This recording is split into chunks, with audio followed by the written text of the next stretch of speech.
শ্রীপুরে সাতপন্থীদের সকল কার্যক্রম নিষিদ্ধ। গাজীপুর থেকে আশিকুর রহমান সবুজের পাঠানো তথ্যচিত্রে বিস্তারিত। গাজীপুরের শ্রীপুরে তাবলিগ জামাতের মাওলানা সাদ কান্ধলভির অনুসারীদের নিষিদ্ধ করার দাবি জানিয়েছেন তৌহিদি জনতা। বৃহস্পতিবার 19 ডিসেম্বর সকাল 10:30টার দিকে শ্রীপুর থানা ও উপজেলার নির্বাহী কর্মকর্তার কার্যালয়ের সামনে এ বিক্ষোভ মিছিল করে এ দাবি জানানো হয়। এ সময় শ্রীপুর মার্কাজ মসজিদের সাতপন্থীদের কার্যক্রম বন্ধসহ খুনিদের দৃষ্টান্তমূলক শাস্তির দাবি জানান উলামায়ে কিরাম ও সর্বস্তরের তৌহিদি জনতার।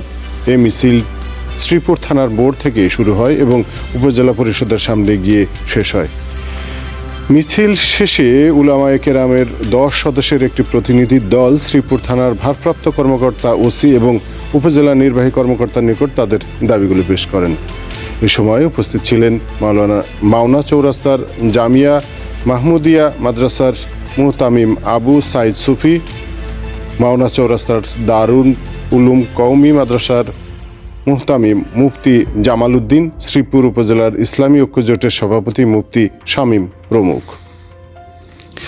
বিক্ষোভ সমাবেশে বক্তারা বলেন, সাতপন্থীরা সন্ত্রাসী কায়দায় জুবাইয়ের অনুসারীদের উপর হামলা করে 4 জনকে খুন করেছে। তারা বাংলাদেশ বিরোধী শক্তির দোসর হিসেবে ভূমিকা পালন করছে। এই অপশক্তিকে প্রতিহত করা শুধু আলেমদের কাজ নয়, এটি রাষ্ট্র ও প্রশাসনেরও কাজ।